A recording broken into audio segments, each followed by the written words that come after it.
నమస్కారం అండి, నా పేరు డాక్టర్ స్వచ్ఛల జీవా ఫర్టిలిటీ సెంటర్స్లో సైంటిఫిక్ డైరెక్టర్ని. పాజిటివ్ ప్రెగ్నెన్సీ టెస్ట్ చేశాక most exciting most happy moment ఏంటంటే ఎక్స్పెక్టెడ్ డేట్ ఆఫ్ డెలివరీ ఎప్పుడు కనబోతున్నారు మీరు అనేది EDD expected date of delivery అంటారు. దీన్ని ఎలా క్యాల్కులేట్ చేస్తాము, ఇది యాక్యురేటా, ఇది మారచ్చా అనేది వాళ్ళ టాపిక్. సో దీన్ని స్టెప్ బై స్టెప్ చూసుకుందాం. ఈడీడీ ఏంటంటే ఎస్టిమేటెడ్ డేట్, మీ బేబీ ఎప్పుడు మీరు కనబోతున్నారో దాని డేట్. టిపికల్లీ ఏంటంటే 40 వారాలు లేదా 280 days మీ లాస్ట్ పీరియడ్కి ఫస్ట్ డే నుంచి క్యాల్కులేట్ చేయాలి.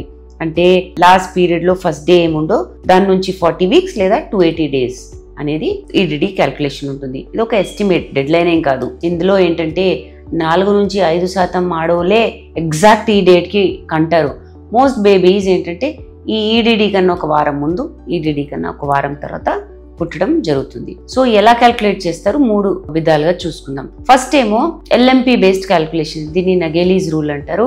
ఇది చాలా కామన్, న్యాచురల్ కన్సెప్షన్ లో ఇది ఇలా క్యాల్కులేట్ చేస్తారు. మీ లాస్ట్ పీరియడ్ డేట్ మీకు తెలిసి ఉంటే దానికి లాస్ట్ పీరియడ్ డేట్ కి ఫస్ట్ డే మీకు డేట్ తెలిసి ఉంటే దానికి 1 year యాడ్ చేయండి. దాని నుంచి 3 months తీసేయండి. మళ్ళీ 7 days యాడ్ చేయండి. దానికి ఎగ్జాంపుల్ ఇస్తాను.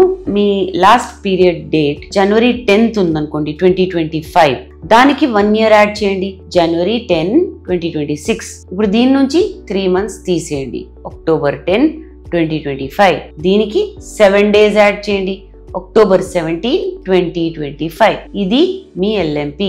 October 17, 2025 మీ ఎల్ఎంపీ అవుతుంది. ఇది ఒక అజంప్షన్, అంటే మీ పీరియడ్ సైకిల్ 28 days సైకిల్ ఉంటే మీ అండం అనేది డే 14కి రిలీజ్ అవుతుంటే ఇలా క్యాల్కులేట్ చేయడం జరుగుతుంది. Next ultrasound method.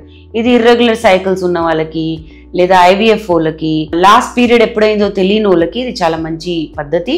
Ultrasound measurements చేస్తారు ఎర్లీ ప్రెగ్నెన్సీలో. జెస్టేషనల్ ఏజ్ అంటే ఫీటస్ ఎన్ని వారాలు బట్టి దాన్ని బట్టి చేస్తారు. యాక్యురేట్ టైం 6 వారాల నుంచి 12 weeks లోపల ఈ టెస్ట్ చేసుకుంటే చాలా మంచిది. క్రౌన్ రంప్ లెంత్ చూస్తారు, అంటే క్రౌన్ నుంచి లెంత్ చూసుకుంటూ ఫీటస్ ది క్యాల్కులేట్ చేస్తారు. అల్ట్రాసౌండ్ మెథడ్ వాడి ఎల్ఎంపీ కన్నా ఒక 5 to 7 days డిఫర్ అవుతుంటే ఆ మెథడ్ కన్నా అల్ట్రాసౌండ్ డేట్ వాడతారు క్యాల్కులేట్ చేయడానికి. అల్ట్రాసౌండ్ బేస్డ్ మెథడ్ చాలా ఇంపార్టెంట్. ఐవీఎఫ్ ప్రెగ్నెన్సీస్ లో, ఇర్రెగ్యులర్ సైకిల్స్ వాళ్ళలో, ఎల్ఎంపీ ఎప్పుడు ఉండేనో తెలియని వాళ్ళలో చాలా ఇంపార్టెంట్. ఐవీఎఫ్ ప్రెగ్నెన్సీలో ఎక్స్పెక్టెడ్ డేట్ ఆఫ్ డెలివరీస్ ఎలా క్యాల్కులేట్ చేస్తారు, ఇందులో కొంచెం వేరేగా ఉంటుంది. ఎగ్జాక్ట్ గా తెలియాలి మనకి. Day 3 ఎంబ్రియో ట్రాన్స్ఫర్స్ చేసినప్పుడు embryo transfer date 263 days add చేయాలి. దానికి Day 5 బ్లాస్టోసిస్ ట్రాన్స్ఫర్ చేసినప్పుడు ఆ డేట్, ఏ డేట్ అయితే ఎంబ్రియో ట్రాన్స్ఫర్ అయిందో దానికి 261 days యాడ్ చేయాలి. So IVF clinic softwares usually ఇవి ఆటోమేటిక్ గా క్యాల్కులేట్ చేసేసుకుంటే, కానీ మీరు ఇది ఎలా తెలుసుకోవాలో చేసుకుంటే చాలా మంచిది. ఈడీడీ యూజువల్లీ ఎప్పుడు సెట్ అవుతుందంటే మీ ఫస్ట్ ట్రైమెస్టర్లోనే డేటింగ్ స్కాన్ అప్పుడు ఇది సెట్ అవుతుంది. రేర్లీ మారుతుంది అన్లెస్ మేజర్ చేంజెస్ ఉంటాయి. ప్రెగ్నెన్సీ ఎక్కువ ప్రోగ్రెస్ అయ్యే కొద్దీ అల్ట్రాసౌండ్స్ లో బేబీ చాలా పెద్దగుంది, చిన్నగుంది, జెనెటిక్స్ ఇష్యూస్ ఉన్నాయి లేదా ఇంకేదైనా ఫ్యాక్టర్స్ ఉన్నాయంటే మళ్ళీ స్కాన్స్ చేస్తారు. కానీ అది ఉట్టి గ్రోత్ మానిటర్ చేయడానికి, ఈ డ్యూ డేట్ అనేది మార్చడానికి కాదు. So EDD expected date of delivery ఒక ఎస్టిమేట్, డెడ్ లైన్ ఏం కాదు. 5% పిల్లలే ఆ ఎగ్జాక్ట్ డేట్కి పుడతారు.